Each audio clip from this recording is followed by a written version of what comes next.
Good evening everyone how are you all. आशा कर समस्ते भलसे थे निजर पाठ भी भलसे पढ़ुवे सबकि ठीक से करुवे। ठीक अच्छे तो डेरी न करिकी आमर षष्ठ श्रेणी इतिहास बही षष्ठ अध्याय को स्टार्ट करवा। या पूर्व आम मैंने पढ़ी थे जो पुरु आ आलेक्जांडर विषय में पढ़ी थे जोटा कि तुम सप्तम अध्याय जोटा कि पारस्य और ग्रीक आक्रमण। पारस्य ग्रीक आक्रमण विषय में एगुड़ा सब पढ़ी थे। पारस्यक मैंने कले देन ग्रीक मैंने करते आक्रमण राजा पुरु आ कथा पढ़ी सर्ट क्वेश्चन भी किसी डिस्कसन करते। ठीक अच्छे तो आज आम नेक्स्ट चैप्टर टी पढ़ा यानी कि अष्टम अध्याय पढ़ा तुम जो इतिहास बही षष्ठ श्रेणी रही मौर्य साम्राज्य उत्थान। ठीक अच्छे तो डेरी करनी चलते पढ़ा मौर्य साम्राज्य उत्थान। देख ये किए पिला माने ये है मिताली। ओके मिताली कौन कला गोटे छोट पिला सी देखिला ता टेबुल उपरे 1 टंका 2 टंका 5 टंका मुद्रा सहित 5 टंका नोट भी रही। अच्छा नोट गुड़क सब से खेल 10 टंका नोट सब खेल रखी। अच्छा ता टेबुल उपरे से कौन कर 1 टंका 2 टंका 5 टंका 5 टंका नोट माने मुद्रा भी माने कॉइन भी आ नोट भी सब नोट 10 टंका नोट सब खेल रखिला। ता बापा कोठरी भीतर को पशि जाए टेबुल उपरे टंका गुड़िक देखिले बापा देखिले अरे एत सारा सीटू पैसा अच्छे से मिताली को पचारे अच्छा मिता ए टंका गुड़िक एपरी कहीं रखीचु। मिताली कहला बापा मु देखुची प्रत्येक मुद्रा और टंकार 3टी सिंहर चित्र रही। ए चित्रटी क्यों आसी कहीं सब मुद्रा और टंकार रही। मिताली को बुझेबा कि बापा कहले जो मिताली प्रश्न कला बापा ये मुद्रा सब कौटू आसी माने मुद्रार जो चिन्ह सब रही सब कहीं रही। तो से बापा कौन कले मिताली को उत्तर देले। कौन उत्तर देले पिला माने चलो से विषय आज पढ़ा। देख प्राचीन काल रे उत्तर भारत में मगध नाम एक शक्तिशाली साम्राज्य रही। मन पक पे पढ़ी थे या पूर्व मगध को कौ वंश राज्य मैंने करते शासन नंद वंश राज्य मैंने मन अच्छी। तो ताहले उत्तर भारत में कौन थी मगध ना एक शक्तिशाली साम्राज्य थिला। एक साम्राज्य जो मगध साम्राज्य थिला मगध रे जो शक्तिशाली साम्राज्य थिला 200 वर्ष पर्यंत ये शासन करथिला। केते वर्ष 200 पर्यंत शासन करथिले। सेठारे को माने शासन करथिले मौर्य वंश माने देखो पिले माने मौर्य वंश देइछि ना मौर्य वंश पूर्व नंद वंश शासन करथिले सेटा सेठी लेखिनी पूर्व जस्ट खाली देथिला। ठीक अछि मगध रे को माने शासन करथिले मौर्य वंश माने अच्छा मगध रे मौर्य भी स्टार्ट होछि मौर्य भी मौर्य स्टार्ट हेबो। ठीक अछि ओके सो मौर्य वंश रे राजा माने कोन करथिले एठी राजनीति करुथिले। अच्छा हेले कौन तापर मौर्य वंशर शासन पूर्व एवं देखुना मौर्य वंशर शासक माने आसवा पूर्व मौर्य वंशर शासन पूर्व से कौ मैंने शासन करते पिला माने नंद वंशर राजा माने। ठीक अच्छे ताहले नंद वंशर राजा मान को परास्त करेंगे जेकोसी मौर्य वंशर राजा तापर मौर्य साम्राज्य प्रतिष्ठा हो। अच्छा देख ये जो नंद वंशर जो राजा माने थिले नंद वंशर राजा माने कौन है पिला माने से माने बहुत निष्ठुर थे से कौन थे बहुत निष्ठुर आउ अत्याचारी थे। कौ माने निष्ठुर अत्याचारी थे पिला माने नंद वंशर राजा माने थिले बहुत निष्ठुर आउ अत्याचारी। तो नंद वंशर जेहेतु राजा माने निष्ठुर आउ अत्याचारी थिले ताहले तांको लोक माने पसंद करू नथिले। तांकर कुशासन रे लोक माने अतिष्ठ होई पड़िथिले फल रे नंद वंश माने कोन कले राजा माने लोकप्रियता हराले माने लोक तांको भल पाइले। से ठीक जड़े लोक थिले मगध रे तांको ना थिला चाणक्य। मन रख पिला तांको ना कोन थिला चाणक्य। सी जड़े ज्ञानी पंडित थिले सी कहले मगध रे जो नंद वंश एते जो समस्त हैरान करूछंती लोकंकु केमिति तांको लोभ करेंगे से कौन करते शपथ नहीं किए शपथ नहीं पिला माने चाणक्य शपथ नहीं कौन शपथ नहीं कि मगधरू नंद वंश को केमिति लोभ करेंगे। अच्छा ये शपथ को कार्य करने खाली कौन शपथ करदे हम कि पिला माने पाठ पढ़ी शपथ करी पूरा आईएएस बनबी किंतु पाठ भी तो पढ़ा दरकार। तो ये शपथ को कार्यकारी करने से सुजोग खोजुले। ठीक से ही समय सी जड़े युवक को भेटिले जार ना थिला चंद्रगुप्त। चंद्रगुप्त सी जन्म होते मौर्य वंश। चंद्रगुप्त कौ वंश जन्म होते मौर्य वंश। चंद्रगुप्तर बुद्धि साहस और चतुरता को देखी चाणक्य आश्चर्य कहले एते बुद्धिमान एते साहस अच्छी भितर चतुर। से चंद्रगुप्त साहाଯ୍य कौन कले नंद सी कहले कि चाणक्य भाविले माने डिसाइड करें कौन निष्पत्ति नेले से कि ए चंद्रगुप्त माध्यम रे मु कौन करी मगध रे जो नंद राजा मान शासन अच्छी लोप करी। ठीक अच्छे ताहले सी चाणक्य ए शिखेले क्या चंद्रगुप्त को कि चल मगध को आक्रमण करवा। ठीक अच्छे ବର୍ତ୍ତମାନର ଯେଉଁ ପଞ୍ଜାବ ଅଛି ନା, ପଞ୍ଜାବ ହରିୟାଣା, ସେଇଠି କ'ଣ ହେଉଥିଲେ, କିଛି ପ୍ରକାର ଲୋକ ରହୁଥିଲେ, ଦୁର୍ଦ୍ଧସ ଜାତି ଆଉ ଉପଜାତି। କ'ଣ ତାଙ୍କ ନାଁ ପିଲାମାନେ ଭଲସେ ମନେ ରଖ, ଦୁର୍ଦ୍ଧସ ଜାତି ଆଉ ଉପଜାତି। ତ ସେଇ ଦୁର୍ଦ୍ଧସ ଜାତି ଆଉ ଉପଜାତିର ଲୋକଙ୍କୁ ନେଇକି ଚାଣକ୍ୟ କ'ଣ କଲେ, ଚନ୍ଦ୍ରଗୁପ୍ତଙ୍କୁ ଲଗେଇକି ଚନ୍ଦ୍ରଗୁପ୍ତ ଗୋଟେ କ'ଣ କଲେ, ସୈନ୍ୟବାହିନୀ ଗଠନ କଲେ। ଏଇ ସୈନ୍ୟବାହିନୀ କ'ଣ କରିଲେ, ନନ୍ଦ ରାଜାଙ୍କୁ, ମଗଧର ଯେଉଁ ରାଜା ଥିଲେ ନନ୍ଦ ରାଜାଙ୍କୁ ପରାସ୍ତ କଲା, ମଗଧ ଅଧିକାର କଲା, ଆଉ ଶାସନ ତୁମର ପ୍ରତିଷ୍ଠା ହେଲା ମୌର୍ଯ୍ୟ ସାମ୍ରାଜ୍ୟ। ବୁଝିପାରିଲ? ବୁଝିପାରିଲେ? କିଛି ଡାଉଟ୍ ନାହିଁ? ଓକେ, ତାପରେ ଚାଲ ଏହି ମୌର୍ଯ୍ୟ ସାମ୍ରାଜ୍ୟ ଶାସନ ସମ୍ବନ୍ଧୀୟ ତଥ୍ୟ ଆମେ କେମିତି ଜାଣୁଛନ୍ତି? ଏଇ ଯେଉଁ ଆମେ ପିଲାମାନେ ଏଠି ପଢ଼ିଲେନି ନା, ଏମିତି ନନ୍ଦରାଜ ଥିଲେ, ଗଲେ, ମୌର୍ଯ୍ୟ ସାମ୍ରାଜ୍ୟ ଆସିଲା, ଚନ୍ଦ୍ରଗୁପ୍ତ ଆସିଲେ, ଆମେ ଜାଣନ୍ତି କେମିତି? ମେଗାସ୍ଥିନିସ୍ ବୋଲି ଜଣେ ଥିଲେ, ବହୁତ ବଡ଼ ମାନେ ଐତିହାସିକ, ସିଏ ଲେଖିଥିଲେ ଗୋଟେ ବହି, ତା ନାଁ ଥିଲା ଇଣ୍ଡିକା। କ'ଣ? ମେଗାସ୍ଥିନିସ୍ଙ୍କର ଇଣ୍ଡିକା। ଆଉ ଚାଣକ୍ୟ ଲେଖିଥିଲେ ଅର୍ଥଶାସ୍ତ୍ର। ମନେ ରହିଲା, ମେଗାସ୍ଥିନିସ୍ଙ୍କର ଇଣ୍ଡିକା, ଚାଣକ୍ୟଙ୍କର ଅର୍ଥଶାସ୍ତ୍ର, ଆଉ ଅଶୋକଙ୍କର ଶିଳାଲେଖମାନଙ୍କରୁ ଆମକୁ ଜଣାପଡ଼ିଛି ଏଇ ମୌର୍ଯ୍ୟ ସାମ୍ରାଜ୍ୟ ବିଷୟରେ। ମନେ ରହିଲା ତିନିଟା ଜିନିଷ, ମେଗାସ୍ଥିନିସ୍ଙ୍କର ଯେଉଁ ଇଣ୍ଡିକା, ଚାଣକ୍ୟଙ୍କର ଅର୍ଥଶାସ୍ତ୍ର, ଆଉ ଅଶୋକଙ୍କର ଶିଳାଲେଖମାନଙ୍କରୁ। ଠିକ୍ ଅଛି, ତ ଚାଲ ଏବେ ଜାଣିବା ଚନ୍ଦ୍ରଗୁପ୍ତ ମୌର୍ଯ୍ୟଙ୍କ ବିଷୟରେ। ସେଇ ଯେଉଁ ଚନ୍ଦ୍ରଗୁପ୍ତ ମୌର୍ଯ୍ୟ ଯେଉଁ ମାନେ ଯୁବକକୁ ଚାଣକ୍ୟ ପାଇଥିଲେ, ମାନେ ଖୋଜିକି ବହୁତ ବାହାର କରିଥିଲେ, ଆଉ ତାପରେ ତାଙ୍କ ସାହାଯ୍ୟରେ ସେ କ'ଣ କରିଥିଲେ, ପୁରା ଯେଉଁ ମୌର୍ଯ୍ୟ ସାମ୍ରାଜ୍ୟକୁ କ'ଣ କରିଥିଲେ, ହରେଇ ନା ନନ୍ଦ ସାମ୍ରାଜ୍ୟକୁ ହରେଇକି ମଗଧରେ ମୌର୍ଯ୍ୟ ବଂଶର ଶାସନ ପ୍ରତିଷ୍ଠା କରିଥିଲେ। ଦେଖ, ଚନ୍ଦ୍ରଗୁପ୍ତ ମୌର୍ଯ୍ୟ ତାହେଲେ ଜଣଙ୍କୁ ତ ପରାସ୍ତ କରିଥିବେ ନା ନନ୍ଦ ସାମ୍ରାଜ୍ୟର। କାହାକୁ ପରାସ୍ତ କରିଥିଲେ? ନନ୍ଦ ସାମ୍ରାଜ୍ୟର ଶେଷ ରାଜା ଥିଲେ ଧନନନ୍ଦ ବା ଧନାନନ୍ଦ। କିଏ ଥିଲେ? ନନ୍ଦ ସାମ୍ରାଜ୍ୟର ଶେଷ ରାଜା ଥିଲେ ଧନାନନ୍ଦ। ତାକୁ ପରାସ୍ତ କଲେ ଚନ୍ଦ୍ରଗୁପ୍ତ ମୌର୍ଯ୍ୟ, ଆଉ ମୌର୍ଯ୍ୟ ଶାସନ ଆରମ୍ଭ କଲେ। ଏହି ସମୟରେ ସେତେବେଳେ ଦେଖ, ମନେ ପକାଇଲେ ନା, ଆଲେକ୍ଜାଣ୍ଡର ବି ତ ଥିଲେ ନା। ସେ ସମୟରେ ଆଲେକ୍ଜାଣ୍ଡରଙ୍କର ସେନାପତି ଥାନ୍ତି ସେଲିଉକ୍ସ ନିକ୍ତାର। କିଏ ଥାନ୍ତି ରେ? ସେଲିଉକ୍ସ ନିକ୍ତାର ଭାରତରେ ଗ୍ରୀକ୍ ଅଧିକୃତ ଅଞ୍ଚଳର ଶାସନ କରୁଥିଲେ। ମାନେ ଯେଉଁ ଗ୍ରୀସ୍, ମୁଁ କହିଥିଲି ପିଲାମାନେ ମନେ ପକା, ପାରସ୍ୟ ଓ ଗ୍ରୀକ୍ ଆକ୍ରମଣ ଯେଉଁ ପୂର୍ବରୁ ପଢ଼ିଲେ, ତ ପାରସ୍ୟ ମାନେ ଯେତେବେଳେ ଆକ୍ରମଣ କରିଥିଲେ, ତାପରେ ଗ୍ରୀସ୍ ମାନେ ବି ଆକ୍ରମଣ କରିଥିଲେ। ଯେତେବେଳେ ଗ୍ରୀସ୍ ମାନେ ଶୁଣିଲେ ଭାରତରେ ଏତେ ଧନ ସମ୍ପତ୍ତି ଅଛି, ତ ସେହି ସମୟରେ ଯେତେବେଳେ ଚନ୍ଦ୍ରଗୁପ୍ତ ମୌର୍ଯ୍ୟ ସାମ୍ରାଜ୍ୟ ପ୍ରତିଷ୍ଠା କଲେ, ଯେଉଁ ନନ୍ଦ ସାମ୍ରାଜ୍ୟକୁ ହରେଇକି ନନ୍ଦ ସାମ୍ରାଜ୍ୟର ଶେଷ ରାଜା ଧନାନନ୍ଦଙ୍କୁ ସେ ପରାସ୍ତ କଲେ, ସେ ଠିକ୍ ସମୟରେ କ'ଣ ହେଉଥିଲା, ଆଲେକ୍ଜାଣ୍ଡର ଯେଉଁ ଥିଲେ, ଯିଏ ମାନେ ଗ୍ରୀକ୍ର ଯିଏ ଶାସକ ଥିଲେ, ତାଙ୍କର ସେନାପତି ଥାନ୍ତି କିଏ? ସେଲିଉକ୍ସ ନିକ୍ତାର। ତାଙ୍କୁ କ'ଣ କଲେ, ଭାରତରେ ଯେଉଁ ଗ୍ରୀସ୍ର ଲୋକମାନେ ବା ଗ୍ରୀକ୍ର ଲୋକମାନେ ବା ଆଲେକ୍ଜାଣ୍ଡର, ସାଧାରଣ ଭାଷାରେ କହିବାକୁ ଗଲେ, ଭାରତରେ ଯେଉଁ ଜାଗାକୁ ଅଧିକାର କରିଥିଲେ, ତାହେଲେ ସେଇଟା ଗ୍ରୀକ୍ ସାମ୍ରାଜ୍ୟଭୁକ୍ତ ହୋଇଯାଇଥିଲା।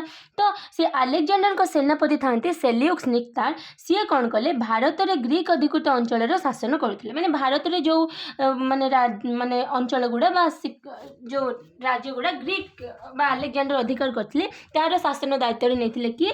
ତାଙ୍କର ସେନାପତି ସେଲିଉକ୍ସ ନିକ୍ତାର। ଆଚ୍ଛା, ଚନ୍ଦ୍ରଗୁପ୍ତ କ'ଣ କଲେ, ସେଲିଉକ୍ସଙ୍କ ସହିତ ଯୁଦ୍ଧ ହେଲା, ସେଲିଉକ୍ସଙ୍କ ସହିତ, ଆଉ ଚନ୍ଦ୍ରଗୁପ୍ତ ସେଲିଉକ୍ସକୁ ପରାସ୍ତ ବି କରିଦେଲେ। ଯୁଦ୍ଧରେ ପରାସ୍ତ ଯେତେବେଳେ ହାରିଗଲେ, ତାହେଲେ କ'ଣ ହେଲା, ଚନ୍ଦ୍ରଗୁପ୍ତ ଆଉ ସେଲିଉକ୍ସଙ୍କ ଭିତରେ ଗୋଟେ ସନ୍ଧି ହେଲା। କ'ଣ ହେଲା? ସନ୍ଧି ଏଇଆ ହେଲା କି ଗ୍ରୀକ୍ ଅଧିକୃତ ଆଫଗାନିସ୍ତାନ, ମାନେ ଗ୍ରୀକ୍ ଯେଉଁ ଅଧିକାର କରିଛି, ଯେଉଁ ଆଫଗାନିସ୍ତାନ, କାବୁଲ, କାନ୍ଦାହାର, ହେରାତ, ଏସବୁ ତ ଭାରତର ହିଁ ପାର୍ଟ ଥିଲା ନା ସେତେବେଳେ।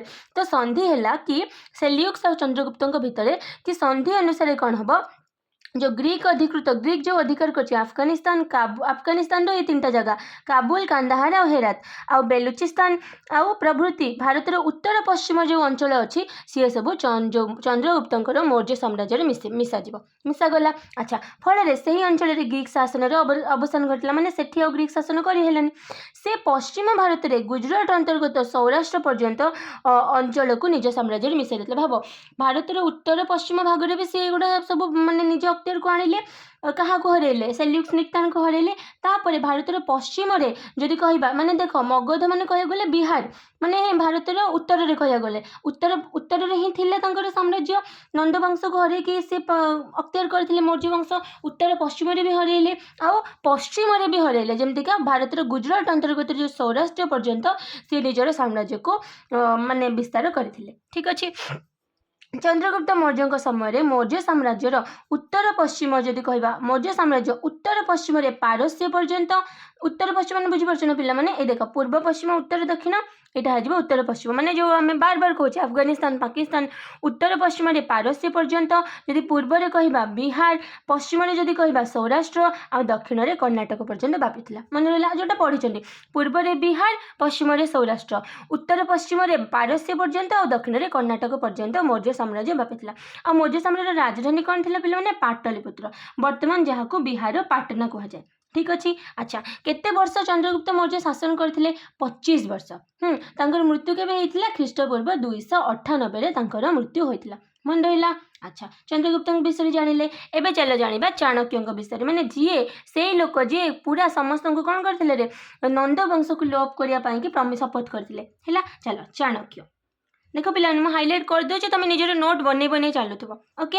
जदि तुम टी प्रोब्लेम हम तो भिडियो टी स्लो करदेव स्लो करदे कि नोट बन ये भी कर ना टे बुझीज नोट करदे पुणी चल आगे ओके।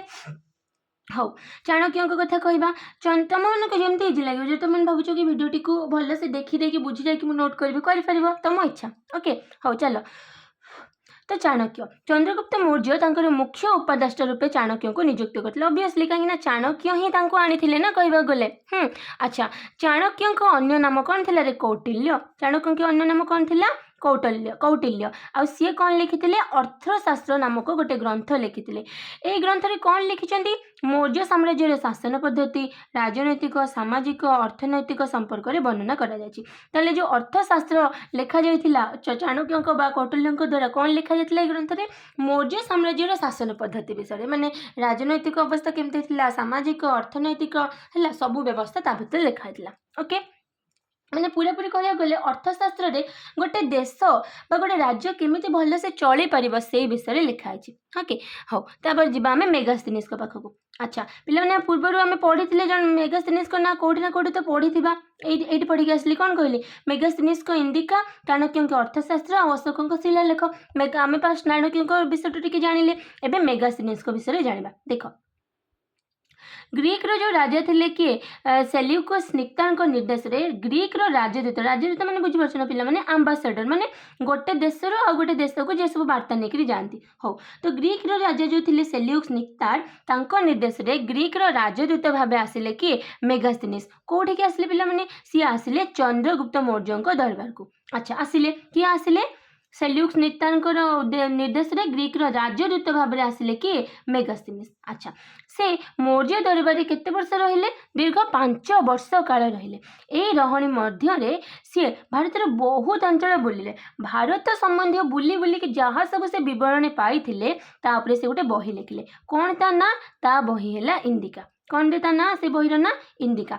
इंदिका मैंने बुझीपार ना पिला माने in the Supre he कहुए Indica कहुई ना एमती भी सिंपली मन रखी पार पे देखो जो मौर्य साम्राज्य माने जस्ट मजाक रे कहूँ बट मन रही पार देख मेगास्थनीज जो आसी से कौन सब बुली चारिड़े कौन बुली इंडिका बुली इंडिका जमी कहती इंडिका बास तो से भाया सर से जो बहीटा भी लिखी माने मो एग्जांपल बुझापी कहली ओके। सो इंडिका बहीटा सी लिखी से कौन लिखाई इंडिका मौर्य साम्राज्य राजत्व तार शासन व्यवस्था विशेषकर पौर शासन विषय पौर कहले कौन पे बुझ जो पढ़ी पे नगरपालिका पौरपालिका ग्राम पंचायत म्युनिसिपालिटी बास माने लोकल गवर्नमेंट विषय बा जो आंचलिक स्तर में जो शासन सब रहा। तो ये जो इंडिका रे मौर्य शासन राजत्व तार शासन व्यवस्था विशेष करके पौर शासन विषय रे अनेक कथा वर्णना करा जायछि। आहुरी मध्य से मौर्य साम्राज्य राजप्रसाद और पाटलिपुत्र नगर विषय भी वर्णना करछन्ति। ठीक अछि बुझिएला।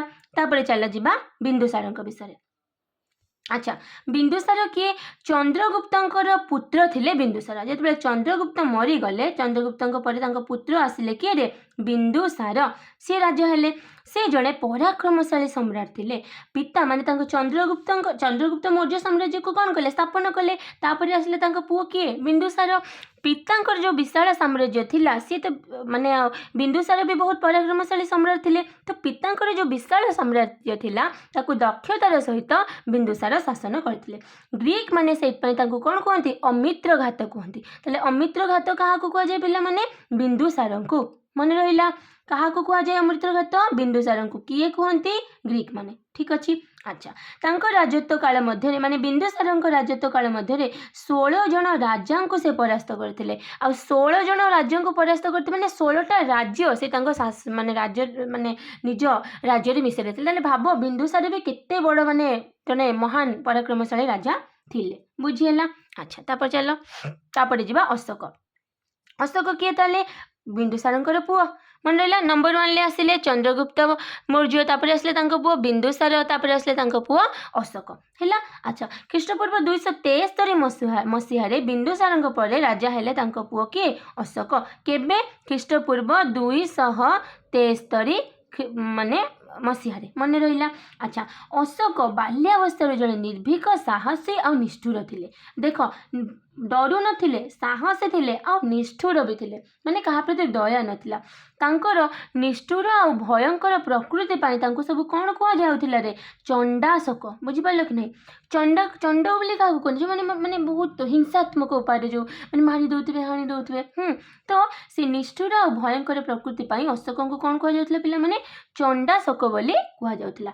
बिंदुसार शासन काल रे तक्षशिला रे विद्रोह देखादिला माने बिंदुसार जतबे शासन करुथिले माने अशोकंकर बापा से समय कौन है तक्षशिला रे विद्रोह देखा तक्षशिला से भी तो आमर मौर्य साम्राज्यर अंडर रे आसीथिला ना से विद्रोह को दमन करने सी पठे क्या राजकुमार अशोक को। अच्छा अशोक कौन कले विद्रोह को दमन कले आ तक्षशिला उज्जयिनी प्रादेशिक शासनकर्ता हो गले बुझिपार।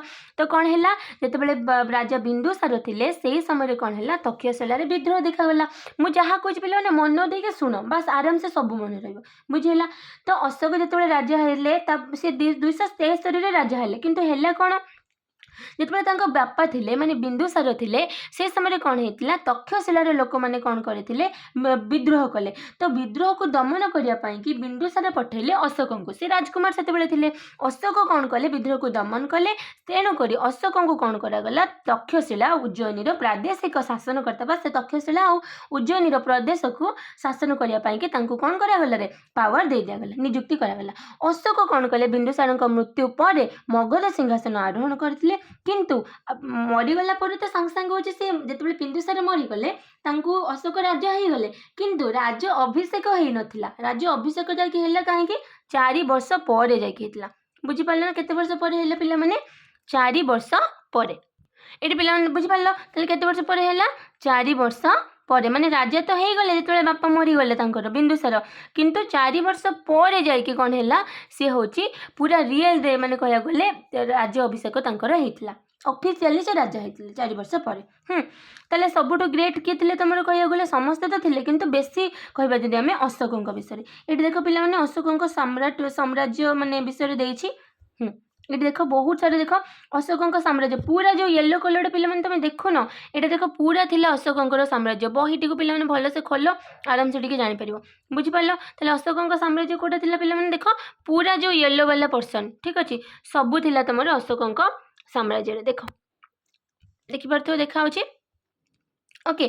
तो ये देख पिला माने देख अशोक साम्राज्य रे कौन कौन थिला मु टिके हाईलाइट कर दूछि ये देख कौन कौन अशोक साम्राज्य लिखी ये अशोक साम्राज्य देखिए पिला माने मु किछि किछि ये कर एटा देख पूरा ए सब गुड़ा ये येलो कलर देख पार्छ उत्तर पश्चिम रे भी एगुड़ा सब थिला जदि कहबो कौन कौन जगह थिला देख पिला माने मु तुमन को सेटा भी देखै दोछि जदि कहि परिबा देख पेशावर थिला एठी देख ता तळे गांधार बही देख पिला माने तापर देख तक्षशिला आ जो देख एठी दिल्ली मथुरा पाकिस्तान जमी गोटे पेशावर थी आमर भी सेमती थी पेशावर ये देख पिला माने श्रावस्ती बिहार कपिलवस्तु मन पका कपिलवस्तु जो मैं बुद्ध कथा पढ़ी देन रुम्बिंदेई देन तापर रामपुर देन ये देख पिला माने ये लौरिय नंदनगढ़ ये ऊपर लिखी देन लौरिय अरेराज देन तापर देख चंपा पाटलिपुत्र जोटा राजधानी थिला देन मगध यहाँ तुम मगध देन सारनाथ देन वाराणसी प्रयाग ये देख पार्थ पिला माने कौशाम्बी सांची मध्य प्रदेश जो अच्छी हाँ देन उज्जयिनी देन ये देख भृगु कच्छ देन एबे जोड़ा को कच्छ कहते नासिक देन जदि ये कह तुम मैंने मास्की आला कलिंग ठीक अच्छे। अच्छा ये बुझिपारे आउ थे रिपीट कर पिला माने देख कलिंग मास्की नासिक भृगुकच्छ, उज्जयिनी, सांची, सारनाथ, वाराणसी, कौसंबी, प्रयाग, चंपा, पाटलिपुत्र, मगध। ये जो कहवा ये देख ये जो ये दुटा जगह लौरी अरेराज, लौरी नंदनगढ़। ता पूर्व ये जो चार्टा देख पे श्रावस्ती, कपिलवस्तु, रुम्बिंदे आउ रामपुर। ये देख प्रयाग, ये अच्छी तुम कौशाम्बी, प्रयागराज विषय जानी। सांची, सांची स्तूप अच्छी बुद्धंकर माने जो आम मध्य प्रदेश में। उज्जयिनी, पेशावर, मथुरा, दिल्ली, तक्षशिला, पेशावर आउ गांधार। मन रहा बुझीगला अशोक साम्राज्य कौटी कौटी था। तापर ये देख पे अशोक साम्राज्य देख बाहर ये तुम जो देखिपर देख ये कौन शासन करते पे देख चोर ये जो चेर ये थे चोल आए पांड्य। ठीक अच्छे चोर चेर चोल आउ पांड्य है चेरा चोला आउ पांड्या। ठीक अच्छे बुझीपार जदि एवटा देख पे प्राचीन नगर माने पूर्वर कौन कौन सब प्राचीन नगर थिला आधुनिक नगर और प्राचीन नगर। जदि आधुनिक नगर पे तुम मैंने कह आधुनिक नगर जदि कह पे देख गोल भितर डट दे जोटा माने ये तुम कहीपर जमी है तुम दिल्ली आउ तुम पेशावर है आउ सब प्राय देख पे प्राचीन नगर ही जाऊँगी। ठीक अच्छे बुझीगला ये मन रहा आराम से किसी डाउट हेनी। ये मैपटा को निजे बनइब अशोक साम्राज्य आ निजे कर अदरवाइज मन रही बुझीपार। ठीक अच्छे ओके नेक्स्ट जा। अच्छा एबे अशोक विषय बुझिले पे मैंने एबे आम बुझा कलिंग युद्ध विषय जो अशोक ये देख देखिपार पे अशोक केमती मन दुख कर अशोक अनुशोचना ताले पे अशोक मन दुख कहीं देखिपार पे सब देखिए कटा मुंड केमती लोक मैंने रक्ताक्त होकर पड़ी तो अशोक मन दुख कले कहीं मन दुख कले 261 मसीह पे ख्रीष्टपूर्व 261 मसीह पे तुम कलिंग युद्ध के ख्रीष्टपूर्व 261 मसीह कलिंग युद्ध। कौन होता से कलिंग युद्ध चल पे कलिंग युद्ध विषय पढ़ा। देख सुवर्णरेखा नदी ठारू गोदावरी नदी पर्यंत सुवर्णरेखा ठू गोदावरी पर्यंत सुविस्तृत पूर्व सागर उपकूलवर्ती अंचल थिला कौन कलिंग। ये देख पे ये मुझे पढ़ेला पे तुमको कही ना ये देख ये कलिंग अच्छी कलिंग ये जो कलिंग कलिंग से देख देखिपार यहाँ है तुम कलिंग है कलिंगटा गोटे जगह थिला जोटा कि अशोकंकर माने शासन भितर नथिला किंतु तापर देख कलिंग को से निज शासन भितर को नहीं आसिले तो कहीं युद्ध होता देख तो सुवर्णरेखा ठारू नदी ठारू गोदावरी नदी पर्यंत सुविस्तृत पूर्व सागर कूलवर्ती अंचल थिला कौन गोटे कलिंग बा आमर जोटा ओडिशा बोली कहते है आम राज्य यार प्राचीन भारत में एक शक्तिशाली स्वाधीन राष्ट्र थिला माने पुरातन भारत में स्वाधीन राजा मैंने सब शासन करते माने गोटे स्वाधीन राष्ट्र थिला पर्टिकुलर माने कौ राजा अंडर ये नथिला माने जमती बहुत सारा मोगल थे ये थे सेमती नथिला।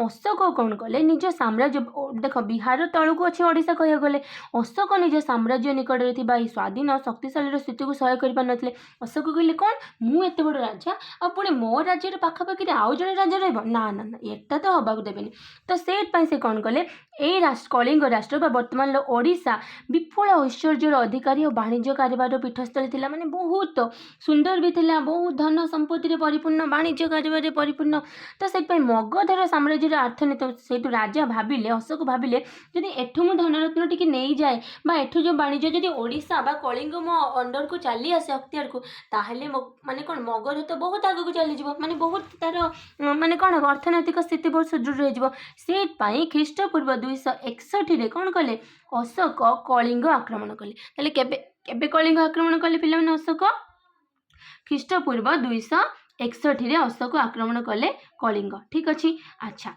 कलिंग आक्रमण कले अनेक विश्वास करती जे शक्तिशाली कलिंग बाहिनी भुवनेश्वर दया नदी कूल धौली पहाड़ निकट में अशोक सेना बाहिनी को प्रतिरोध करते पे तुम पढ़ी रक्त नदी जो दया नदी विषय पढ़ी तो कौन है पे बहु जन कहती विश्वास करती कि जो आमर जो शक्तिशाली कलिंगर सेना थिले भुवनेश्वर पाखे जो दया नदी अच्छी कौ नदी पे मन रख भल से दया नदी से जो धौली पहाड़ अच्छी से धौली पहाड़ पाखे निकट में अशोक जो सेना मैंने आसते प्रतिरोध करते कलिंग सेना प्रबल पराक्रम किंतु माने देख कलिंगर सेना जिते जहाँ हेले भी अशोकंकर सेना भी बहुत पावरफुल थिले ना तो अशोकंकर पावरफुल सेना आगे कलिंगर सेना कौन कर हारी जाइथिला।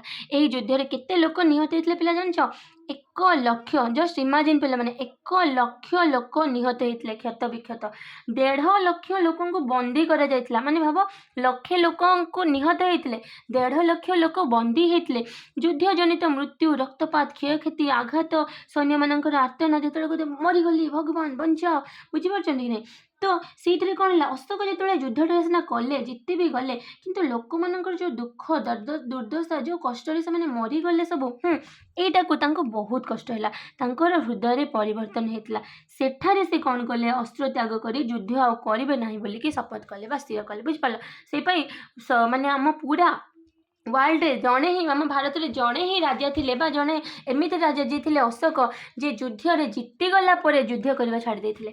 ବୁଝିପାରିଲ କି ନାହିଁ? କଳିଙ୍ଗ ଯୁଦ୍ଧରେ ତ ସେ ଜିତିଲେ, ତଥାପି ବି କ'ଣ ପାଇଁ ସେ ହେଉଛି ମାନେ ଛାଡ଼ିଦେଲେ? କାହିଁକି ନା ସେ ମାନେ ବୁଝିପାରିଲେ କି ନାହିଁ, ନିରୀହ ଲୋକଙ୍କୁ ମାରିକି କିଛି ବି ଲାଭ ହେଉନି। ବୁଝିପାରିଲ କି ନାହିଁ? ଆଚ୍ଛା, ବୁଝିହେଲା। କଳିଙ୍ଗ ଯୁଦ୍ଧ 261ରେ ହେଇଥିଲା। 1 ଲକ୍ଷ ଲୋକ ନିହତ ହେଲେ, 1.5 ଲକ୍ଷ ଲୋକଙ୍କୁ ବନ୍ଦୀ କରାଯାଇଥିଲା। ବହୁତ ଜଣଙ୍କର ମୃତ୍ୟୁ, ରକ୍ତପାତ, କ୍ଷୟକ୍ଷତି, ସୈନ୍ୟମାନଙ୍କର ଆର୍ତ୍ତ ଚିତ୍କାର ସବୁ ଅଶୋକଙ୍କର ମନକୁ ମାନେ କ'ଣ ଚେଞ୍ଜ କରିଦେଇଥିଲା। ସେଇଥିପାଇଁ କ'ଣ କଲେ, ଅଶୋକ ଗ୍ରହଣ କରିଥିଲେ ବୌଦ୍ଧ ଧର୍ମ। କେଉଁ ଧର୍ମ ଗ୍ରହଣ କରିଥିଲେ ପିଲାମାନେ? ବୌଦ୍ଧ ଧର୍ମ। ତ ଚାଲ ଅଶୋକଙ୍କର ବୌଦ୍ଧ ଧର୍ମ ଆଉ ତାଙ୍କର ବୌଦ୍ଧ ଧର୍ମକୁ ଗ୍ରହଣ କରିବା ଆଉ ପ୍ରଚାର କରିବା ବିଷୟରେ ପଢ଼ିବା। ଦେଖ, କଳିଙ୍ଗ ଯୁଦ୍ଧରେ କଳିଙ୍ଗ ଯୁଦ୍ଧ ଅଶୋକଙ୍କର ଜୀବନଧାରାକୁ ସମ୍ପୂର୍ଣ୍ଣ ରୂପେ ବଦଳାଇ ଦେଇଥିଲା। କଳିଙ୍ଗ ଯୁଦ୍ଧ ଯୋଗୁଁ ହେଉଥିବା ରକ୍ତପାତ ହିଁ, ଯେଉଁ ପୂର୍ବରୁ ଦେଖ ସେ ବହୁତ ନିଷ୍ଠୁର ନଥିଲେ, ଯେଉଁଟାକୁ କୁହାଯାଉଥିଲା ଚଣ୍ଡାଶୋକ, ଚଣ୍ଡାଶୋକରୁ ସେ ବନିଗଲେ ଧର୍ମାଶୋକ। ହେଲା, କାହା ପାଇଁ ହେଲା? ଏଇ କଳିଙ୍ଗ ଯୁଦ୍ଧ ପାଇଁ। ଏହି ଯୁଦ୍ଧ ପରେ ଏଇ ଯେତେବେଳେ 261ରେ ଏଇ କଳିଙ୍ଗ ଯୁଦ୍ଧ ସରିଲା, ଅଶୋକ ବୁଝିପାରିଲେ ସବୁ କିଛି, ତ ସିଏ କ'ଣ କଲେ, ବୌଦ୍ଧ ଧର୍ମରେ ଦୀକ୍ଷା ଗ୍ରହଣ କରିଥିଲେ। କେଉଁ ଧର୍ମ ଗ୍ରହଣ କରିଥିଲେ? ବୌଦ୍ଧ ଧର୍ମ ଗ୍ରହଣ କରିଥିଲେ। ଆଉ ବୌଦ୍ଧ ଧର୍ମର ଉନ୍ନତି ଆଉ ପ୍ରସାର କରିବା ପାଇଁକି ନିଜକୁ ସେ ନିୟୋଜିତ କରିଥିଲେ। ବୌଦ୍ଧ ଧର୍ମର ଅହିଂସା ନୀତି ପ୍ରତି ଆକୃଷ୍ଟ ହୋଇ ତାହାର ପ୍ରଚାର ପାଇଁକି ସେ ଉଦ୍ୟମ କରିଥିଲେ। ଅଶୋକଙ୍କର ଧର୍ମ ପ୍ରଚାର କରିବା ପାଇଁକି କ'ଣ କରିଥିଲେ? ଲୁମ୍ବିନୀ, ସାରନାଥ, କୁଶୀନଗର ବା କୁଶିନାରା ଇତ୍ୟାଦି ସ୍ଥାନକୁ ନିଜେ ଯାଇଥିଲେ। କେଉଁ ଜାଗାକୁ? ଲୁମ୍ବିନୀ, ସାରନାଥ ଆଉ କୁଶୀନଗର ବା କୁଶିନାରା। ହେଲା, ତାଙ୍କର ଏହି ଯାତ୍ରାକୁ କ'ଣ କୁହାଯାଏ? ଧର୍ମଯାତ୍ରା। ବୁଝିପାରିଲେ ପିଲାମାନେ? ତାହେଲେ ଗୋଟେ କ୍ୱେଶ୍ଚନ୍ ଯଦି ଆସେ, ଧର୍ମଯାତ୍ରା କ'ଣ ଲେଖିପାରିବ? ତାହେଲେ ଧର୍ମଯାତ୍ରା କ'ଣ ପିଲାମାନେ? ଯେତେବେଳେ ଅଶୋକ କ'ଣ କରିଥିଲେ? ବୌଦ୍ଧ ଧର୍ମ ଗ୍ରହଣ କରିଥିଲେ, ସେ ନିଜେ ଲୁମ୍ବିନୀ, ସାରନାଥ, କୁଶୀନଗର ବା କୁଶିନାରା ଇତ୍ୟାଦି ସ୍ଥାନକୁ ନିଜେ ଯାତ୍ରା କରିଥିଲେ। ତ ଏଇ ଅଶୋକଙ୍କର ଏଇ ବୌଦ୍ଧ ଧର୍ମକୁ ମାନେ ଆଗକୁ ନେବା ପାଇଁ ବା ପ୍ରଚାର କରିବା ପାଇଁ ଯେଉଁ ଯାତ୍ରାକୁ କୁହାଯାଏ ଧର୍ମଯାତ୍ରା। ବୌଦ୍ଧ ଧର୍ମର ପ୍ରଧାନ ପୀଠସ୍ଥଳୀମାନଙ୍କୁ ଯାତ୍ରା କରିବା ଦ୍ୱାରା ଅନେକ ଲୋକ ବୌଦ୍ଧ ଧର୍ମ ପ୍ରତି ଆକୃଷ୍ଟ ହେଲେ ଆଉ ବୌଦ୍ଧ ଧର୍ମ ବି ଗ୍ରହଣ କଲେ। ବୁଝିହେଲା ଅଶୋକଙ୍କର ବୌଦ୍ଧ ଧର୍ମ ଆଉ ତାର ପ୍ରଚାର। ଆଚ୍ଛା, ଏବେ ଯିବା ଶିଳାଲିପି। ଆମେ 3ଟା ଜିନିଷ ଫାଷ୍ଟରୁ ପଢ଼ିଥିଲେ ନା ପିଲାମାନେ? ଇଣ୍ଡିକା ବିଷୟରେ, ମେଗାସ୍ଥିନିସ୍ଙ୍କ ଇଣ୍ଡିକା, ଆଉ କୌଟିଲ୍ୟ ବା ଚାଣକ୍ୟଙ୍କର ଯେଉଁ ଅର୍ଥଶାସ୍ତ୍ର, ଆଉ ଅଶୋକଙ୍କର ଶିଳାଲିପି। ତ ପ୍ରଥମେ ତ ଆମେ ଏଇ 2ଟା ପଢ଼ିଦେଲେ। ଏବେ ଦେଖ ଶିଳାଲିପି। ଅଶୋକ ବୌଦ୍ଧ ଧର୍ମର ପ୍ରସାର ପାଇଁ କ'ଣ କରିଥିଲେ? ଅନେକ ସ୍ତମ୍ଭ, ସ୍ତୂପ ଆଉ ବିହାରମାନ ସାମ୍ରାଜ୍ୟର ବିଭିନ୍ନ ସ୍ଥାନରେ ସବୁ ନିର୍ମାଣ କରିଥିଲେ। ଯେମିତି ଆମେ କହିପାରିବା, ଭୁବନେଶ୍ୱର ନିକଟରେ ଯେଉଁ ଧଉଳି ପାହାଡ଼ ରହିଛି, ସେଠି ଗୋଟେ ଶିଳାଲେଖ ରହିଛି।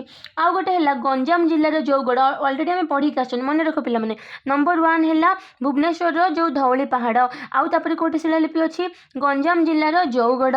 ତାଙ୍କ ନିର୍ଦ୍ଦେଶରେ ଶିଳା ଓ ସ୍ତମ୍ଭମାନଙ୍କରେ ଖୋଦିତ ଲେଖା ମାନେ ଶିଳା ଓ ସ୍ତମ୍ଭମାନଙ୍କରେ ସବୁ ଯେମିତି କୋଟି କୋଟି ପଥର ଉପରେ ଲେଖନ୍ତିନି, ସେମିତି ବି ଲେଖାଗଲା।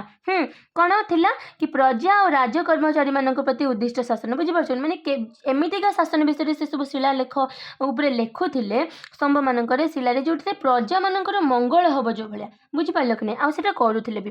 ଏହା ଦ୍ୱାରା ମଧ୍ୟ ଧର୍ମ ପ୍ରବର୍ତ୍ତିତ କ'ଣ ହେଇଥିଲା? ଗୋଟେ ତାଙ୍କର ସେଇ ଯେଉଁଥିରେ ସେ ଲେଖୁଥିଲେ ଶିଳା ଉପରେ ବା ମାନେ ଯେଉଁ ଲୋକମାନେ ସବୁ ତାଙ୍କ ନିର୍ଦ୍ଦେଶରେ ଲେଖୁଥିଲେ, ତାଙ୍କ ଦ୍ୱାରା ପ୍ରବର୍ତ୍ତିତ ଧର୍ମ କ'ଣରେ?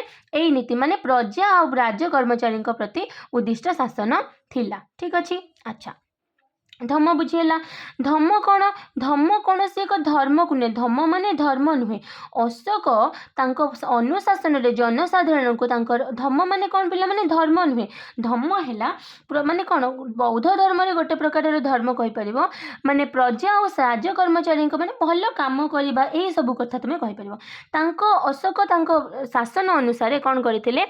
ଅନୁଶାସନରେ ଜନସାଧାରଣମାନଙ୍କୁ ତାଙ୍କ କର୍ତ୍ତବ୍ୟ ପ୍ରତି ସଚେତନ କରିବା ପାଇଁକି ନୀତି ବାଣୀ ସବୁ ଲେଖିଥିଲେ। କ'ଣ ସେ ନୀତି ବାଣୀ ଭଲ ମନେ ରଖ ପିଲାମାନେ, 8ଟା, ବହୁତ ସାରା ଅଛି, ତମେ 8ଟା ମନେ ରଖ। ଜୀବ ହତ୍ୟାରୁ ନିବୃତ୍ତ ରହିବା, କାହାକୁ ହତ୍ୟା କରିବାନି। ଜୀବ ପ୍ରତି ଅହିଂସା ଭାବ ପ୍ରଦର୍ଶନ କରିବା, ମାନେ ହିଂସା କରିବାନି, ମାନେ ତାଙ୍କୁ ଦୟା କରିବା। ପିତାମାତା ଗୁରୁଜନଙ୍କର ଆଦେଶ ପାଳିବା, ଗୁରୁଜନଙ୍କୁ ଭକ୍ତି କରିବା। ବନ୍ଧୁବର୍ଗ, ଆତ୍ମୀୟ ସ୍ୱଜନ, ବ୍ରାହ୍ମଣ, ବୃଦ୍ଧ ଓ ବିପଦଗ୍ରସ୍ତମାନଙ୍କ ପ୍ରତି ଉତ୍ତମ ଆଚରଣ କରିବା ପ୍ରଦର୍ଶନ କରିବା। ଦାସ ଦାସୀ ବା ଭୃତ୍ୟମାନଙ୍କ ପ୍ରତି ଦୟା କରିବା। ଆଉ ସତ୍ୟ କହିବା, ସାମାନ୍ୟ ସଞ୍ଚୟ କରିବା, କିଛି ପଇସା ମାନେ କ'ଣ ସେଭିଂ ବି କରିବା, ସଞ୍ଚୟ କରିବା।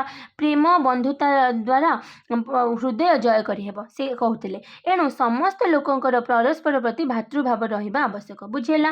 ବହୁତ ସାରା ନୀତି ନିୟମ ସେ ଲେଖୁଥିଲେ। ଅନୁଶାସନରେ କ'ଣ ଥିଲା ଆଉଥରେ କହୁଛି, ଜୀବ ହତ୍ୟାରୁ ନିବୃତ୍ତ ରହିବା, ଜୀବ ପ୍ରତି ଅହିଂସା ଭାବ ପ୍ରଦର୍ଶନ କରିବା, ପିତାମାତା ଗୁରୁଜନଙ୍କର ଆଦେଶ ପାଳନ କରିବା, ଗୁରୁଜନଙ୍କୁ ଭକ୍ତି କରିବା, ବନ୍ଧୁବର୍ଗ, ଆତ୍ମୀୟ ସ୍ୱଜନ, ବ୍ରାହ୍ମଣ, ବୃଦ୍ଧ, ବିପଦଗ୍ରସ୍ତମାନଙ୍କ ପ୍ରତି ଭଲ ବିହେଭିଅର ବା ଉତ୍ତମ ଆଚରଣ ଦେଖାଇବା, ଦାସ ଦାସୀ ବା ଭୃତ୍ୟମାନଙ୍କ ପ୍ରତି ଦୟା କରିବା, ସତ କହିବା, ସାମାନ୍ୟ ସଞ୍ଚୟ କରିବା, ପ୍ରେମ ଓ ବନ୍ଧୁତା ଦ୍ୱାରା ହୃଦୟ ଜୟ କରିହେବ ବୋଲି ସେ କହୁଥିଲେ। ଏଣୁ ସମସ୍ତ ଲୋକ ପରସ୍ପର ପ୍ରତି ଭାତୃଭାବ ପ୍ରଦର୍ଶନ କରିବା ଆବଶ୍ୟକ ବୋଲି ସେ କହୁଥିଲେ। ଠିକ୍ ଅଛି, ଏବେ ଦେଖ ଗୋଟେ ଜିନିଷ ପଢ଼ିବା, ଧର୍ମ ମହାମାତ୍ର। ଧର୍ମ ମହାମାତ୍ର କ'ଣରେ? ଏମାନେ ଥିଲେ ଗୋଟେ ପ୍ରକାରର କର୍ମଚାରୀ। ଧର୍ମ ମହାମାତ୍ର କ'ଣ ଥିଲେ? ଅଶୋକ କ'ଣ କରୁଥିଲେ, କିଛି କର୍ମଚାରୀଙ୍କୁ ନିଯୁକ୍ତି କରୁଥିଲେ, ଯେଉଁମାନେ ତାଙ୍କ ଦ୍ୱାରା ପ୍ରବର୍ତ୍ତିତ ଯେଉଁ ନୀତି ବା ଧର୍ମ ମାନେ ବୁଝିପାରିଲ ନା ପିଲାମାନେ, ଏ ନୀତିବାଣୀ ଥିଲା, ଏ ନୀତିବାଣୀ ଗୁଡ଼ାକୁ ହିଁ ଧର୍ମ କୁହାଯାଉଥିଲା। ତ ଧର୍ମ ମହାମାତ୍ର ମାନେ କ'ଣ କରୁଥିଲେ, ଅଶୋକଙ୍କ ଦ୍ୱାରା ଏଇ ଯେଉଁ ଧର୍ମ ସବୁ ପ୍ରଚାରିତ ହେଉଥିଲା ତାଙ୍କୁ କେମିତି ଯାଇକି ସମସ୍ତଙ୍କ ଲୋକଙ୍କୁ ଶୁଣେଇବେ, ବୌଦ୍ଧ ଧର୍ମ ପ୍ରତି ଆକୃଷ୍ଟ କରାଇବେ। ତ ସେଇଥିପାଇଁ କି ଏଇ ଧର୍ମ ମହାମାତ୍ରମାନଙ୍କୁ ସେ ନିଯୁକ୍ତି କରୁଥିଲେ। ଏହା ଛଡ଼ା ଅଶୋକ ରାଜୁକ, ପ୍ରାଦେଶିକ ଓ ଯୁକ୍ତ ନାମକ କର୍ମଚାରୀମାନଙ୍କୁ ବି ନିଯୁକ୍ତି କରୁଥିଲେ। କ'ଣ 3ଟା ମନେ ରଖ, ରାଜୁକ, ପ୍ରାଦେଶିକ ଆଉ ଯୁକ୍ତ।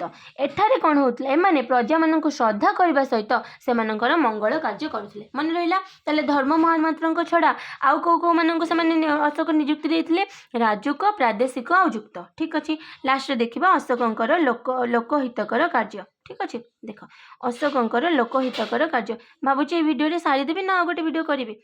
ଆଉ ତ ଅଳ୍ପ ହିଁ ଅଛି, ବାହାରେ ଦେଶ ବାହାରେ ଆଉ ଏତେ କିଛି ନାହିଁ, ତ ବେଟର ହେବ କି ଏଇଠି ହିଁ ସାରିଦେବା। ଦେଖ ଲୋକହିତକର କାର୍ଯ୍ୟ। ଅଶୋକ ବହୁତ ଭଲ ରାଜା, ସେ ଚଣ୍ଡାଶୋକରୁ ଧର୍ମାଶୋକ ହେଇଯାଇଥିଲେ। ତ ଅଶୋକ ପ୍ରଜାମାନଙ୍କର ମଙ୍ଗଳ ପାଇଁ ବହୁତ ଜନହିତକର କାର୍ଯ୍ୟ କରିଥିଲେ।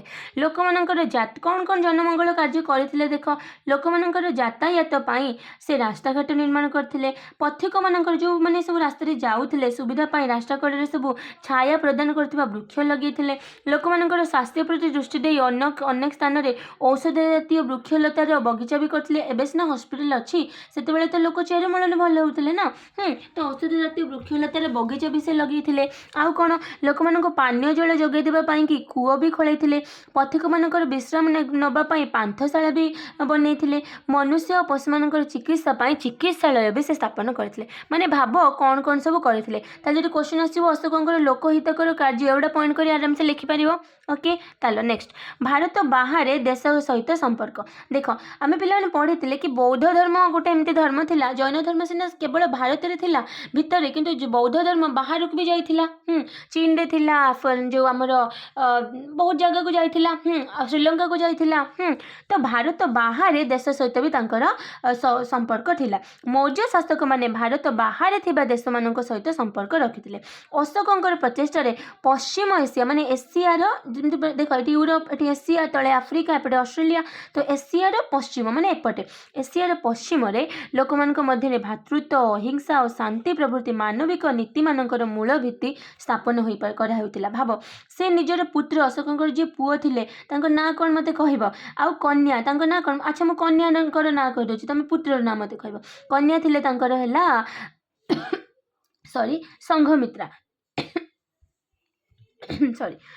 ତ ସେ ନିଜର ପୁତ୍ର ଆଉ କନ୍ୟା, ସଂଘମିତ୍ରା ଥିଲେ ତାଙ୍କର କନ୍ୟା, ପୁତ୍ର କିଏ ତମମାନେ ମୋତେ କମେଣ୍ଟରେ ଜଣାଇବ। ଠିକ୍ ଅଛି, ସେ ନିଜର ପୁତ୍ର ଆଉ କନ୍ୟା ସଂଘମିତ୍ରାଙ୍କୁ ସିଂହଳ କ'ଣ କହୁନାହାନ୍ତି ପିଲାମାନେ, ବର୍ତ୍ତମାନର ଶ୍ରୀଲଙ୍କା ଯେଉଁଟା କହୁଛନ୍ତି, ସେ ଶ୍ରୀଲଙ୍କାକୁ ପଠାଇ ବା ସିଂହଳକୁ ପଠାଇକି ବୌଦ୍ଧ ଧର୍ମର ପ୍ରଚାର ଓ ପ୍ରସାର କରିବା ସହିତ ଭାତୃତ୍ୱ ଭାବ ସୃଷ୍ଟି କରିଥିଲେ। ଯେତେବେଳେ ଆମ ଦେଶର ଗୋଟେ ଲୋକ ଆଉ ଗୋଟେ ଦେଶକୁ ଯାଉଛି, ଅବଭିୟସଲି ସେ ସେଠି କ'ଣ କରୁଥିଲେ ପିଲାମାନେ, ସବୁ ଆମ ଦେଶ ବିଷୟରେ କହୁଛି, ଆମ ଦେଶ କେତେ ଭଲ, ତାଙ୍କ ଦେଶ ଭିତରେ ଆମର ଭଲ ସମ୍ପର୍କ ରଖିବା ପାଇଁ ଚେଷ୍ଟା चेष्टा करुच्ची तुम जो आउ जन घर को बुलिया जाओ सेठी भी तुम कौन कर पे सब केमी तुम घर लोक भल तुम भल से सब देखा चेष्टा करमती मुझे सतरे भल हवा भी दरकार बास। तो जो निजर कन्या और पुत्र को से कौन करते रे सिंहल बा श्रीलंका को पठेइथिले सेठारे बौद्ध धर्मर प्रचार होता आ भातृत्व भाव इंडिया और भारत आ सिंहल भितर कौन है भातृभाव प्रतिष्ठा होता सेहीपरि से कौन करते ब्रह्मदेश को भी पठेइथिले क्या पठेइथिले ब्रह्मदेश को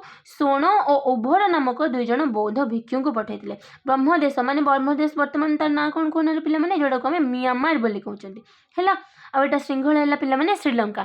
तो बर्तमान जो म्यांमार बा ब्रह्मदेश को दुई जन को पठेइथिले ना कौन पे सोण आउ उभर भल से मन रख ब्रह्मदेश को पठेइथिले सोण उभर ब्रह्मदेश को पठेइथिले सोण आ उभर आउ सिंहल को पठेइथिले निजर पुत्र आ कन्या ठीक अच्छे ब्रह्मदेश को पठेइथिले सोण आ उभर ये दुई जन किए थे बौद्ध भिक्षुक थे ठीक अच्छे ब्रह्मदेश को पठेइथिले। ये देख पे तुम देखिपार गोटे पिक्चर देखिए नंदनगढ़ जो अशोक स्तंभ अच्छी ये कौटिका अशोक स्तंभ पे नंदनगढ़ अशोक स्तंभ ठीक अच्छे तापर चलो अशोक स्तंभ विषय जाना पे मन अच्छे ना चैप्टर फास्ट आम पढ़ी अशोक स्तंभ स्टार्ट करते ये जो पचारा पिलाटा चित्र फित्र सब तो ये अशोक स्तंभ विषय पढ़ा देख से कौन करते कॉइन फॉइन सबुआड़े अशोक स्तंभ देखुची अशोक कला और स्थापत्य पृष्ठपोषकता पोषक थे माने कला और स्थापत्य को से भल पाते से अनेक प्रासाद स्तूप स्तंभ बौद्ध विहार मान सब निर्माण करते सेगुड़िक मध्यरु सबुठ इम्पोर्टाट थिला सारनाथर जो अशोक स्तंभ मन रहा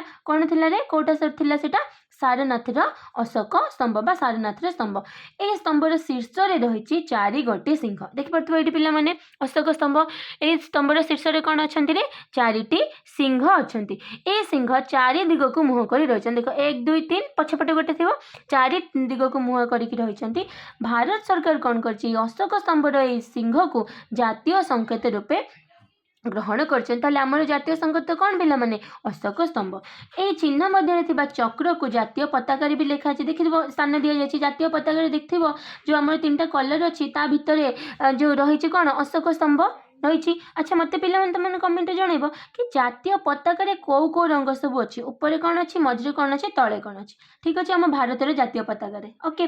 तो चिन्ह मध्य रही कौन अशोक स्तंभ यही अशोक स्तंभ चिन्हटी भारतीय मुद्रा मानक भी स्थान पाई से देख पे फास्ट जो झीटा प्रश्न पचार बुझीपार कि नहीं। तो यही अशोक स्तंभ कौन अच्छे भारतीय मुद्रा मानक भी स्थान पाई स्तंभर उच्चता पे जान 2.15 मीटर बा 2.15 मीटर ताले केते उच्चता यार पे 2.5 मीटर यहाँ है आम सारनाथर अशोक स्तंभ यही अशोक स्तंभ कौन कौन अच्छा जान पे देख 4टा सिंह तो आमको देखा ऊपर 1 2 3 पछर गोटे 4 ता छड़ा गोटे घोड़ा भी रही गोटे हाथी भी रही गोटे षंढ भी रही बुझिपार कि नहीं। ये देख देखिपार कि नहीं भल से देखिए जान। तो 4टा सिंह रही गोटे घोड़ा रही गोटे हाथी रही आ गोटे जो तुम षंढ भी रही है। तो 4टा सिंह गोटे घोड़ा गोटे हाथी आ गोटे षंढ है एथिरे थिबा धर्म चक्रटी कौन कहुए जो अशोक ये जो चक्रटा रही ये जो मझे जो चक्रटा तुम पे देखुच ये चक्रटा कौन रे एटा को कहुए धर्म चक्र कौन कहुए रे धर्म चक्र या कौन करा जाए शक्तिर प्रतीक बोली कहुए आ ये चक्र केतेटा और अच्छी 24टी और कौन पिला माने यहाँ है मझे जो रहा स्पोक जोटा को कहती है ये जोटा रही है केतेटा अच्छी पिला माने 24टी और रही बुझीपार क्लीयर किसी डाउट अच्छी आई थिंक डाउट नथिबो भल से बुझी सारी आउ थे कौच पे समराइज करी तुम पढ़ फास्ट आम कौन पढ़ले पे मौर्य साम्राज्य विषय पढ़ले मौर्य साम्राज्य में सब कौन पढ़ले मौर्य वंश विषय पढ़ले पूर्व नंद वंश आसी तो चाणक्य चाहिए कि कौन नंद वंश को केमती से लोप करने से चंद्रगुप्त को भेटिले से चंद्रगुप्त को बहुत शिखे कि पंजाब अंचल जो दुर्धर्ष जातीय उपजाति को लेकिन चंद्रगुप्त गोटे शक्तिशाली सैन्यबाहिनी गठन कले से नंद वंश को कौन कले अटैक कले आक्रमण करके हरैले आ मौर्य साम्राज्य प्रतिष्ठा कले। आम केमती जानते मौर्य साम्राज्य विषय मेगास्थनीज द्वारा लिखाई इंदिका चाणक्यंकर अस्त्रशास्त्र अर्थशास्त्र ग्रंथ आउ अशोकंकर शिलालेख आम चंद्रगुप्त मौर्य मौर्य विषय पढ़िले नंद राजा धनानंद को से परास्त कले तापर से समय आलेक्जांडर सेनापति सेल्यूक्स निक्तार भी कौन करते भारत में ग्रीक अधिकृत अंचल शासन करते भी चंद्रगुप्त हरइले तापर से कौन कले जो ग्रीस जो अधिकृत करथिला जो अंचल अफगानिस्तान काबुल कांधार हेरात बेलुचिस्तान आदि जगह उत्तर पश्चिम से सब भारत को आसला ता छड़ा गुजरात अंचल सौराष्ट्र भी अंडर को आसला उत्तर जदि आम कह पूर्व बिहार ठू पश्चिम सौराष्ट्र उत्तर पश्चिम पारस्यु दक्षिण में कर्णाटक पर्यंत चंद्रगुप्त राज्य व्यापी थिला राजधानी थिला पाटलिपुत्र जोटा को वर्तमान बिहार पाटना सहित कहुए से 25 वर्ष शासन करते ख्रीष्टपूर्व 298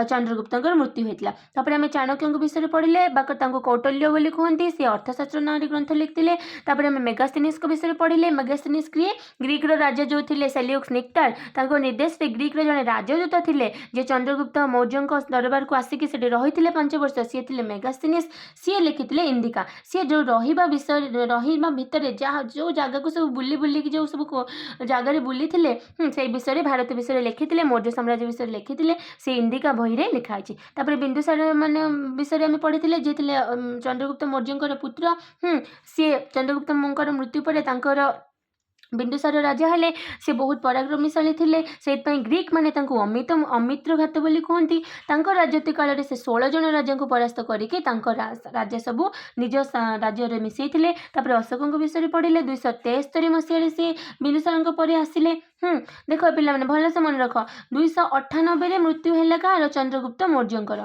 तापर आसिले तुम बिंदुसार बिंदुसार तापर आसिले तुम अशोक अशोक मरी माने आसिले केबे 273 माने ताले आम कहीपर बिंदुसार भी मृत्यु होता 273 से बहुत निर्भीक साहसी किंतु निष्ठुर थे अशोक से चंडाशोक कहगला तापर जिते बिंदुसार राजा थे तो मैंने से तक्षशिला विद्रोह देखा से अशोक को पठाई अशोक कौन कले तक्षशिला उज्जयिनी जो तक्षशिला विद्रोह दमन करदे से तक्षशिला उज्जयिनी प्रादेशिक शासनकर्ता रूपे नियुक्ति कराइला तापर अशोक आसिले बिंदुसार कौन है मगध सिंहासन थे किंतु अशोक को 4 वर्ष पर जाकि राजा कराई कहीं कराई कहले पे बही देनी ज्येष्ठ भाई थे बड़ भाई थे सुसीमा सहित युद्ध होता बुझिपार कि नहीं सिंहासन तापर आम पढ़िले कौन कौन अशोक साम्राज्य विषय थी ड्रॉइंग कर बार बार 5-6 थर बनइले जाकि हम ठीक अच्छे तापर कलिंग युद्ध कथा कहली 261 होता से चंडाशोक जो धर्माशोक हेले